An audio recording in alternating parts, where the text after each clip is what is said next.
Welcome to Talking TSM, off-season edition.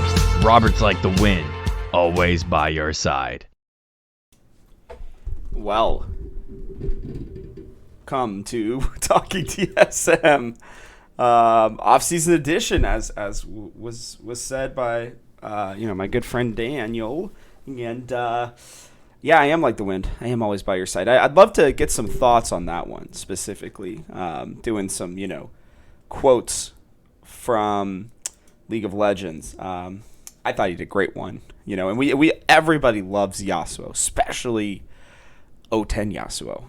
But yeah, welcome to Talking TSM. We're back, fam. It's off-season edition, as we talked about, and there's not a ton to go over. I mean, there is some news, potentially some that I'm even being one of the first people to talk about, to be honest with you. And so, I'm gonna kind of go over that, but give me just a second here. I've gotta find something.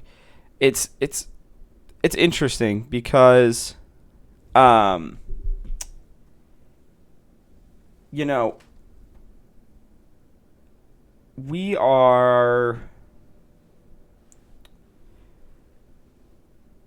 we're obviously like in the point of the season where we're not going to hear anything, like truly, like nothing, unless if TSM are just kind of like, we're like, screw it, we're gonna do it our own way, which they do. We know that. We're not gonna hear much in terms of what is going on with this team, because the thing is, we're about to head into Worlds. Like, Worlds is starting on, I believe it is October 5th, if I remember correctly. Make sure I got this. Yeah. So a week from Tuesday. Okay. And so, we've got the World song, I'm sure, coming up this week, hopefully. I can't imagine it be any later than possibly even today. I am recording this on a Monday, by the way. I'm on a Monday morning, crisp Monday morning here in Ohio. But yeah, so, I want to let everybody know, I'm not just going to try to rehash the same stuff. I'm not going to just do, what's our potential roster, blah, blah, blah, blah, unless if there is legitimate news. And so what I'm going to do today is the show. It's going to be a shorter one, but it's going to be split into two halves.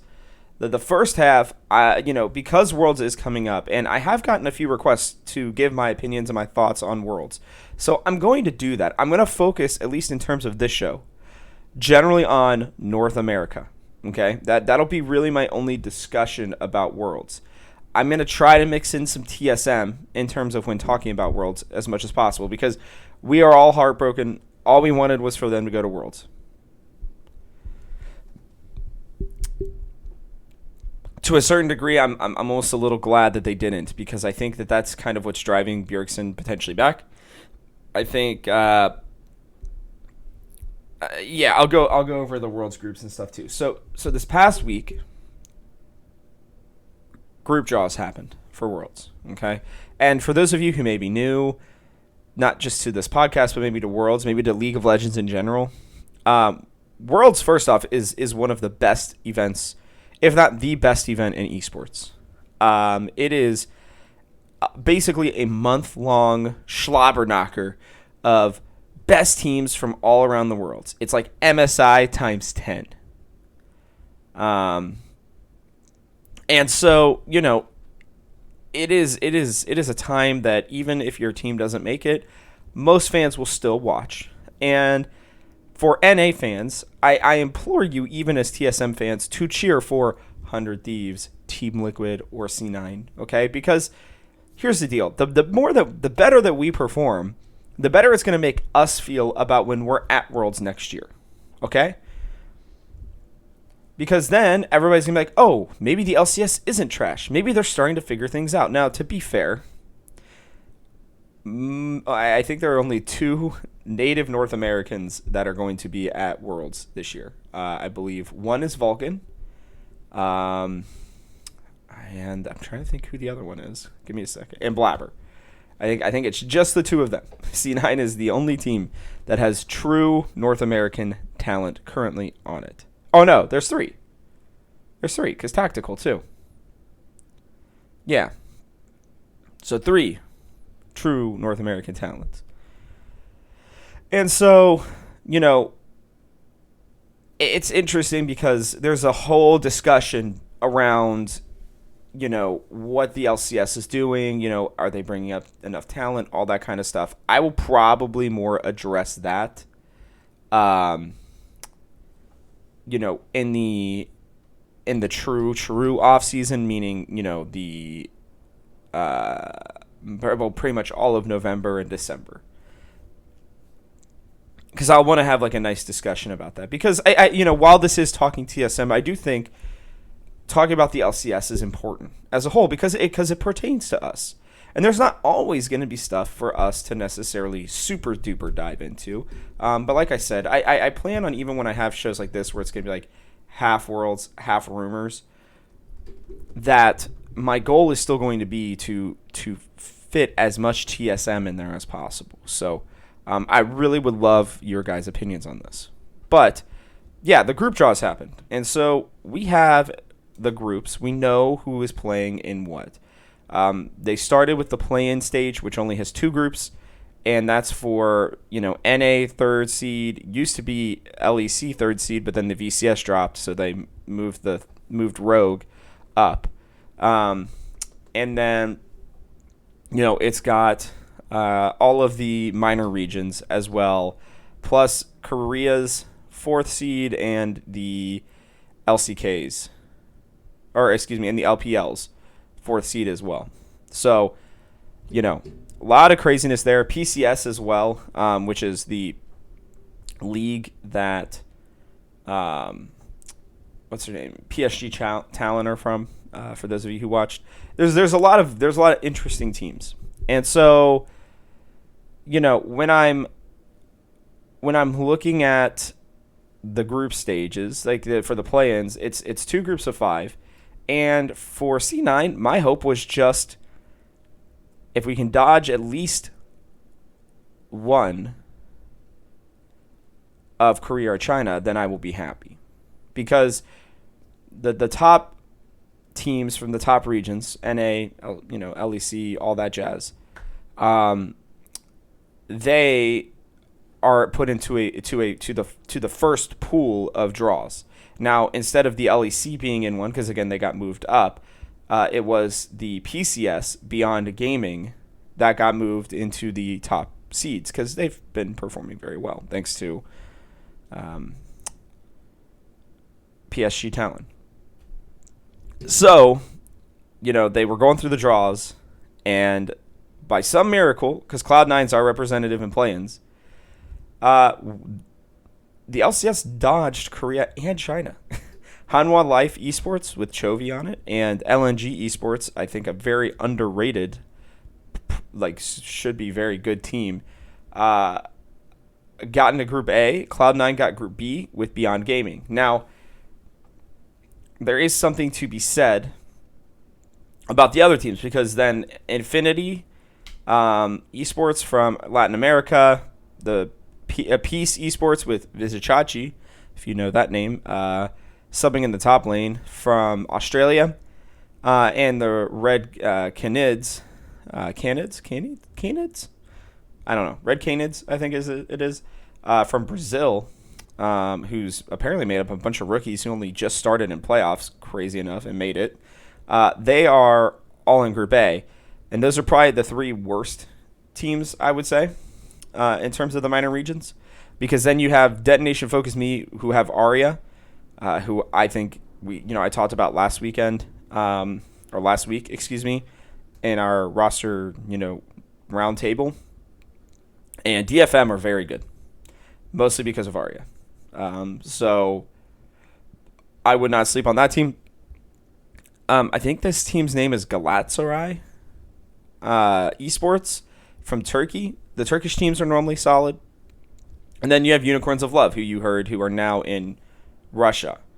You've definitely heard of them. And so, those would probably be my three teams that I'd see as like the top, the TGH team power rankings and player top 30s will be coming out later this week.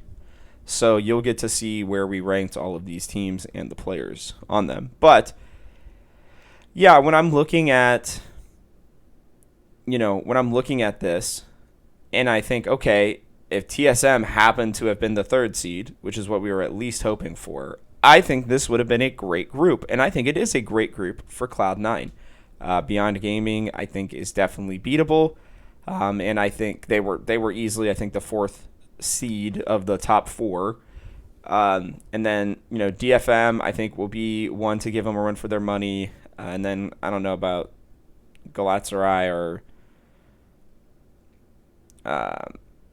or Unicorns of Love. Unicorns of Love used to be really good. They've really struggled lately. I think after being like undefeated last year or something, they barely made it to Worlds this year. So I imagine that those teams will be fighting at the bottom, and then the top two seeds, by the way, are the ones who make it to basically try to make it out. And so with the top seed automatically makes it, okay? And then what it is the second through fourth seeds for both groups basically do a mini knockout stage to try to see who are the top four teams that make it to Worlds. And the qualifying teams are whoever finishes first and whoever finishes second. And first place automatically gets in, which, to me, Cloud9 should be the best team in Group B. I see them probably going 5-1, maybe 4-2 at the worst. I don't see anybody in this group going 6-0. So, and I would have felt the same way about TSM, honestly. I think that this would have been a very easy group for them to get out of. Again, I just don't, and I think the whole thing, I don't really see it being much of a problem. If I'm predicting the four teams to get out, I think it's Cloud9, Hanwha, LNG, and then I'm actually going to pick Detonation Focus Me, as long as, they don't run into Hanwha or LNG right away by, some unfortunate accident. I think that they should be the ones to make it. So, yeah. That's really about it, honestly. And I think, again, if I was TSM, I think that they would make it out. I think Cloud9's going to make it out pretty handily, as long as they don't, feed at Scuttle Crab. But then they picked the group stage. Okay, now this is where I would argue some of the most fun League of Legends are played, because the top 16 teams in the world battle it out. And again, this is mostly the Koreas, China's, NA teams. The PCS, PSG Talon has a team that's automatically in here as well. So, it's always fun to see, the group draws. And the crazy thing was about this one is Group A is the group of death. It got Damwon Kia and FunPlus Phoenix, arguably the two best teams at Worlds, even though FunPlus Phoenix lost in the LPL finals. Regardless, the two of them were, they're going to get to battle it out. We're going to get to see them play twice before the potential even finals. And then poor Rogue got drawn into it. So if you've seen the meme of Yankos from G2, kind of laughing as he's pulling the ball out, he knew, he's like, oh my God, I just doomed, Europe's third seed. Which, I don't know. I mean, they could pull it off. Rogue's actually a pretty good team. They just have struggled this year. I actually think that I think that they take at least one game off of either of those teams. Not both, but one of them. I mean, we saw at MSI that the LCK and the LPL, they're still beatable, to say the least. Then you got Group B, which was the 100 Thieves group. 100 Thieves with EDG, who won the LPL, and then T1 with Faker. Not a bad group. EDG are actually, like, if you kind of shut down Viper, their bot laner, I think they're pretty tameable. Tameable is what I would say. And T1 have been all over the place. I know seeing Faker, probably every NA person's like, oh God, 100 Thieves are screwed. No, I actually think 100 Thieves are going to surprise some people, to be honest with you guys. I'm going to call it that 100 Thieves makes out of this group with a 4-2 record. I think they split with EDG and T1, and whoever their fourth seed ends up being, they 2-0. Now, I don't know if that's going to for sure get them in. I think T1, is probably the team that's going to be either 3-3 or, go 4-2 with them. I think whoever the 4 seeded in there, is probably going to go 0-6, but we'll see. I don't know. I think, again, I'm going to put situations here. If TSM had won LCS, this is similarly a group that I think we would have at least gone 3-3 in. But that's when we're playing at our best. We were just too inconsistent. But I think at our best, I think we go at least 3-3 in this group. So, it just shows you my lack of confidence with them currently. Maybe it's just because we lost. I'm sure if we were first seed, I'd be like, we're going 6-0. I wouldn't say that. But regardless, Group B, I do think 100 Thieves has a chance to make it out. So I'm calling it here. I think that they can make it out. And by the way, I am going to be doing a pick'ems. I will be putting that on the Twitter. You can go check me out on Twitter at TGH Robert Haynes. You should be able to find me pretty easily. And I have been working hard to learn a lot more about Worlds. I'm excited for Worlds to be starting here next week. Thank God I'm not going to have to ruin my sleep schedule to make it happen. But yeah, so I think if I plug TSM into Group B, I think we have a chance of making it out. And I still feel the same way about 100 Thieves. I don't think 100 Thieves are going to surprise everybody and be like first in the group. I think they're going to be solidly second. That's where I see it. I think EDG, probably Viper is good enough to, kind of take out everything. So there you go. Group C, which is I think a fun group is what I'm going to call it, is Fnatic, PSG Talon, and Royal Never Give Up. Now, for those of you who may be wondering, Cloud9 have two potential groups to go in. Either the group of death in A, joining Rogue, or Group C, just depending on what happens. Now, it's going to really depend, because if Hanwha Life Esports make it out, which, is not a guarantee, I will say. I do think that there's a world where Beyond Gaming, Detonation Focus Me, or C9 knock them out. And should that happen,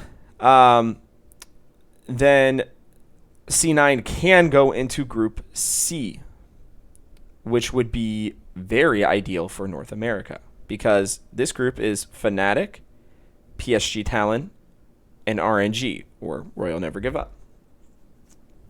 And, listen, neither of those groups are going to be a lot of fun, but Group C is the one that's Fnatic and PSG are probably on the same-ish level as C9. I'll be honest with you. I think C9's still the worst of those three teams, but it's much more obtainable. Now, I'm going to tell you, my dark horse pick for Worlds is actually for PSG Talent to at least make it to a Worlds Finals, which people aren't going to like, but boy, oh boy, that team is pretty solid, actually. That team alone might make the PCS a little bit more of a potential, top region, just because they are that good. So, yeah.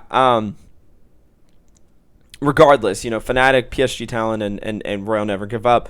In Group C, I think RNG win that group pretty handily, and then after that, it's kind of a toss-up, but I think PSG Talent, take it. I just don't see Fnatic, unless if they are just at their best the whole time. They're a little bit of a slower team.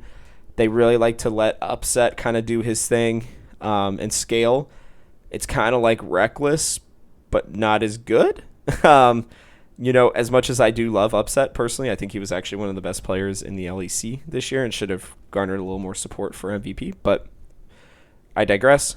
Yeah, I mean, I think it's RNG and PSG talent here. So we'll see. It all starts next week, but not for this group. These groups don't play for another at least week, potentially 2 weeks. So, yeah. Anyways, on to Group D. This is the last one. Gen G, Mad Lions, and Team Liquid. Now, you guys want to huff all of the copium, the hopium, the I thinkium. We're gonna make it out of Group D. Listen, Gen G are very beatable.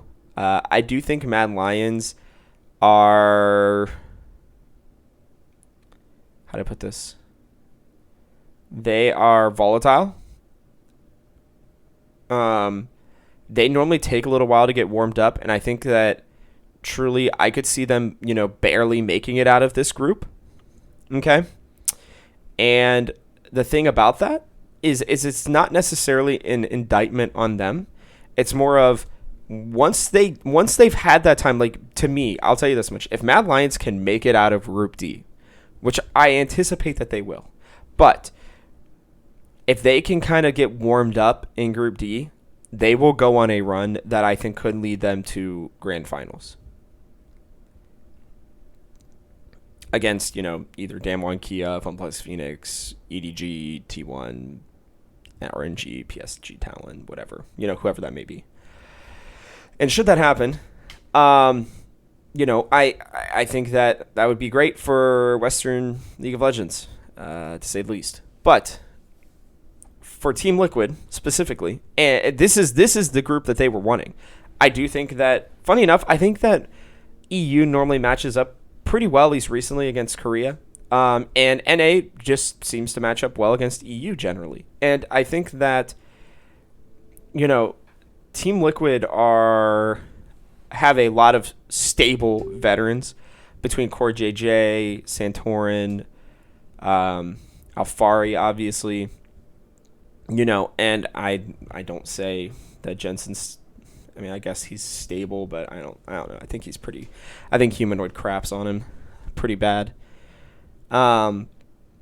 Regardless, my point stands that I think this is the group. If NA's going to make it out of groups, this is it.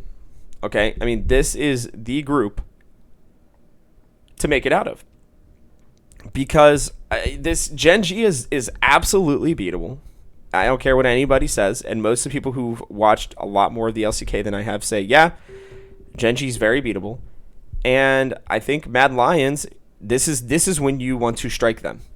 I can easily see Team Liquid going 5-1, or at least 4-2, and splitting with Gen G and Mad Lions and getting out. Hot take, I think Gen G might go 2-4 in this group. Maybe 3-3. Now watch, I'm gonna say that, then they're gonna go 6-0. I'm gonna be like, well, dang it, I thought EU and NA had closed the gap a little more. I'm definitely huffing that hopium, guys. Like, the hopium is coursing through my veins right now. I just want to see NA do well. And I think if you put TSM in this group, I think that they could definitely have a chance to make it out as well. I can see them going 4-2 in this group easily. Even current one. This is by far the easiest group. So, yeah, like I said, this is kind of what I'm looking at for Worlds. I think that I'm sad that we didn't make it, but we're gonna get to. This will be the first year where I can say, all right, we've spent a lot of time. We're talking about, has the LCS closed the gap? Has the LCS closed the gap? I think these three teams are going to give us a really good chance to figure that out. And if they haven't, then, well, that leads into rumors for us here because, well, it has been rumor central. There has been a lot going on, and I do mean a lot. And I'm going to start with the two rumors that I think might actually be slightly coinciding. to a certain degree. These ones are going to 100% have to do with TSM. I'll do a little bit of extra rumors afterwards. But Lena, TSM Lena, also known as ex-girlfriend of Reggie, current girlfriend of Doublelift, used to be, and I say this, according to rumors, used to be president of esports for TSM. Now, I had been told by somebody who I definitely trust, and I need to say this before we dive too deep into rumors. Here's the deal, guys. Rumors are rumors. They are not fact. Okay?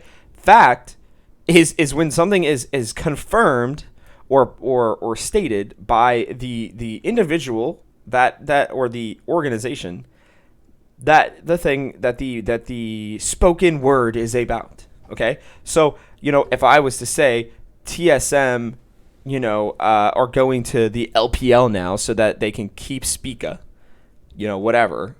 Sorry for creating that nightmare for some of you, but or maybe it wouldn't be a nightmare. I don't know, but regardless, I could throw that out there, right? That can be words. I can say, oh, rumors are that this is happening, right? That's not fact. That's hearsay, and to be honest, that'd be bullshit. There's no way that would happen, and that would be obvious from what I'm saying. What I like to put out there is just things that I've heard from people who tend to have either good sources or who are sources themselves and tell me things, okay? And so I always caveat it with, hey, these are rumors. This is not fact. I'm not going to put something out there and tell you that this is happening unless if it's happening. And if it is happening, if it does happen, right? If I have a source that can 100% confirm, hey, this is happening before it happens, I'll put it out on in a piece instead of on social media. What I do with my social media is I like to get things out there for people to discuss. If I think that the rumor has some validity to it or that it is interesting, I'm not going to tweet every rumor that I get because, again, I want it to be interesting to the people who I'm talking about, and I want to kind of know a little bit more about it before I throw it out there because you're going to hear a lot of things. And like I said, the couple people that I do hear things from, I generally trust. They seem to be pretty rock solid on what they hear. The thing is things change. And so, until we get closer to October really November, when, moves are actually going to start happening and can be announced, that's when you're going to see a lot more from me and from them. But for now, I like to throw things out there because, it's interesting. And somebody pointed this one out to me. So again, rounding this all back, I've been told, hey, I don't think that Lena is president of TSM. I've been hearing grumblings as well from individuals that TSM was not happy with the way that Lena was running things. Okay, or that certain individuals weren't. And so, I put it out there. I'm like, hey, there's some rumblings that Lena is no longer the president of esports for TSM. Well, then somebody with not a lot of followers tweets at me, hey, basically go check her Twitter profile. It just says founding team of TSM FTX. Not president, which it definitely used to say. Huh. There might be some true validity to this one. I have somebody else taking a look at it. Okay, I'm seeing if they can find something else. They've got a source within TSM and normally likes to get them stuff.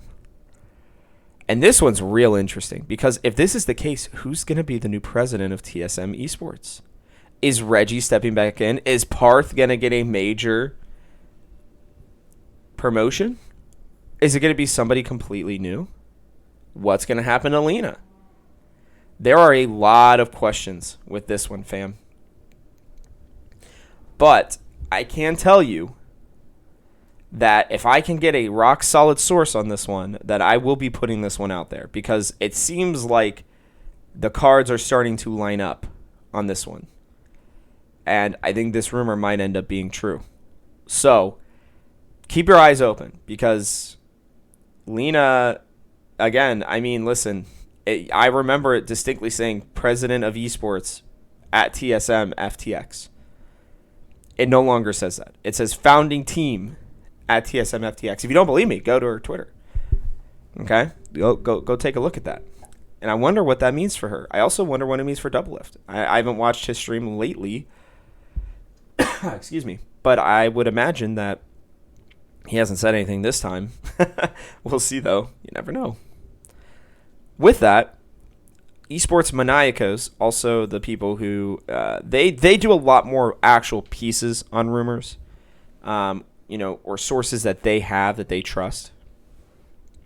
And they've reported some stuff already this offseason about extensions like by Kaiser, and they said Carsey extended, but then Dot Esports said that he hasn't officially signed his extension yet.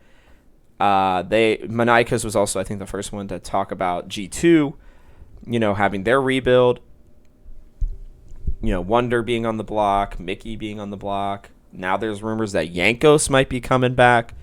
I don't know. There's a lot of stuff. But they also have stated that Bjergsen is coming back officially. Only a week after we were kind of like, hey, it seems like, we've talked about this now for like 3 or 4 straight weeks. And that's the talk of the offseason. I mean, I'm hopeful that I won't have to again next week, unless if it's an actual signing. Because if I have to next week, then that means, and it's not an official signing, then that means that he's the rumor will then be that he's not coming back. Now, I've had some sources on this stuff myself. Here's what I have been hearing, okay? I've been hearing that he was looking at Team BDS, also Team Vitality was interested in him. I think Selfmade is kind of driving what's going on in Vitality right now, from the sounds of it, and they are trying to create a super team. I think BDS is Team BDS, the team taking over, Schalke's spot. I believe that they are also trying to be contenders in their first year, and I think that they were probably looking, like we talked about, at Reckless and Bjergsen, which would instantly, put them in that conversation, if you ask me. But my source was telling me basically it was about a 50-50 chance that Bjergsen was coming back. So,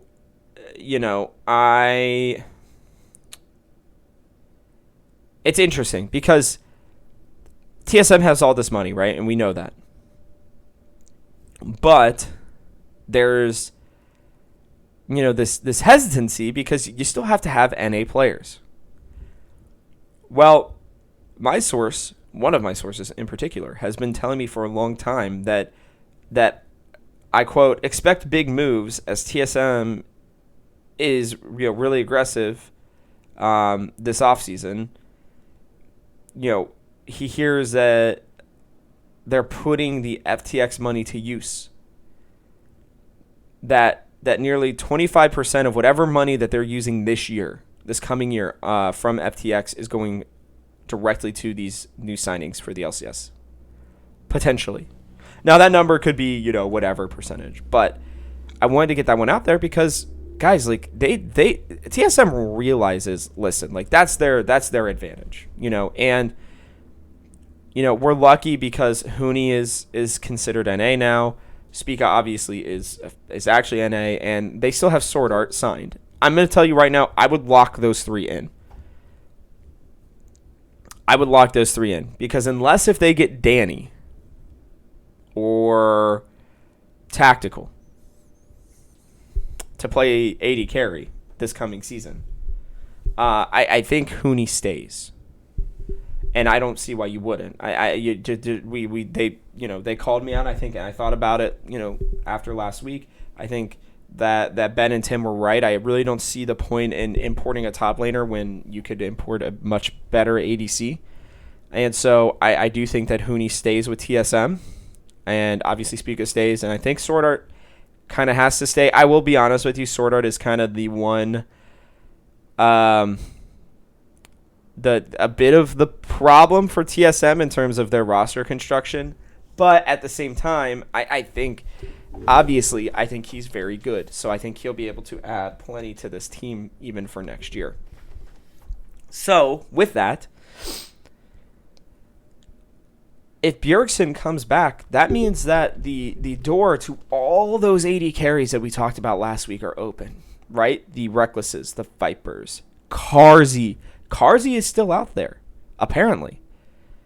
And if TSM are going to just throw money around, who couldn't they get, right? I mean, seriously, it's going to come down to whether or not the player wants to move to North America. If a player cares more about money than where they are currently at,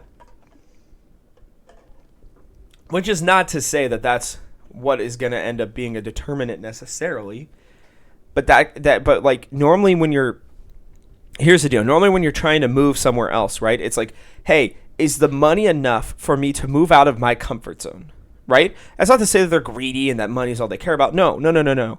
It's the same as you, all of you out there, right? When you're looking at a new job, this job's going to take me across country, but man, that's a lot of money, right? That's kind of what you're deciding. Should I stay at home and, stay in my comfort zone, or should I take this money and move out, right? For this great opportunity. And I think that's the way if TSM presented, especially with Bjergsen back, man. Listen, I know that NA isn't what we've all hoped it would be.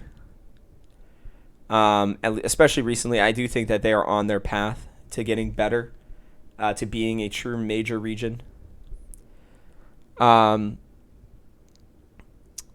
everybody knows about Bjergsen. Okay? I mean, Sword Art said, hey, I want to come to TSM because I want to play with Bjergsen. Right now, I don't think he anticipated being under him as a coach.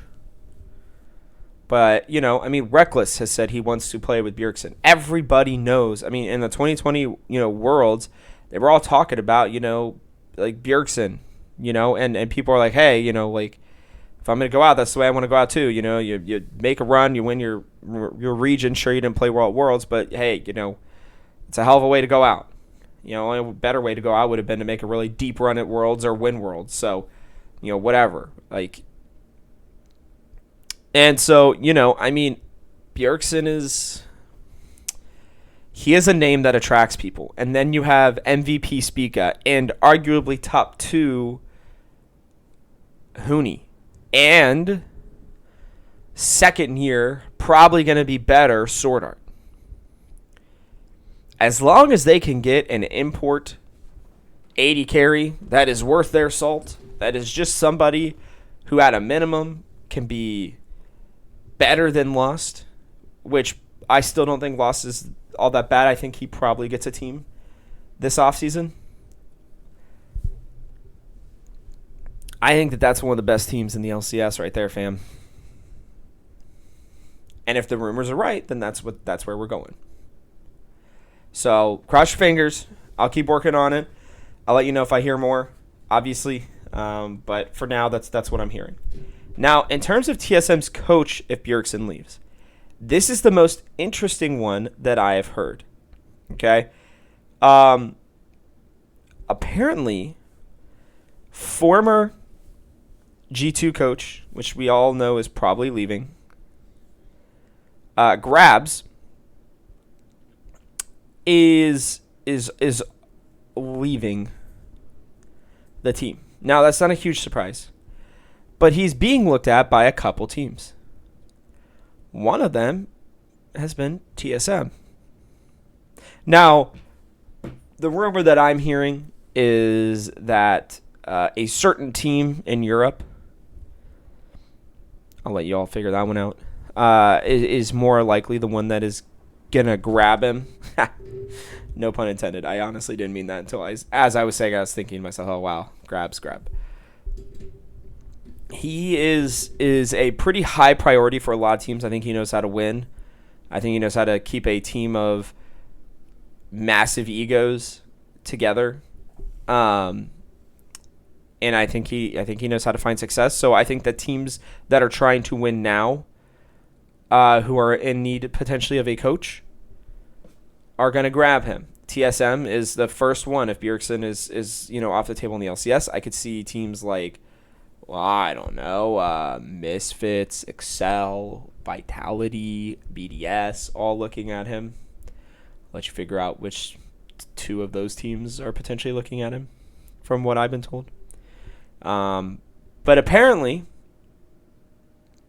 one of those four teams has made a very, very recent big push for him and seems to be the current front runner for him. So, that takes him out of the TSM talks potentially, which makes you wonder, does Parth come back or do they just let Curry do it? I personally would love for Curry to do it. But, I guess if you can get a facilitator like Grabs, then I think you can probably do it. So I don't know. I mean, that's some of the rumors I've heard. Now I'll tell you guys this too. There have been two teams that have popped up in rumors more than basically any other team. Actually, three. TSM's one of them, obviously, just because of this Bjergsen stuff. But the other two teams that I've heard a ton of different stuff about is Evil Geniuses and Vitality. Now, let's think about this, right? Vitality, again, they apparently feel like they're going to be able to be close. I'm not as certain of that. And, I think that they are going to just kind of try to rebuild around Self-Made, which makes sense. But it's like, hey, what can they realistically get? So, I don't know. I don't know about that one. But regardless, wow, I've said that a lot. Despite that, or instead of that, the other team I've heard a lot about is Evil Geniuses.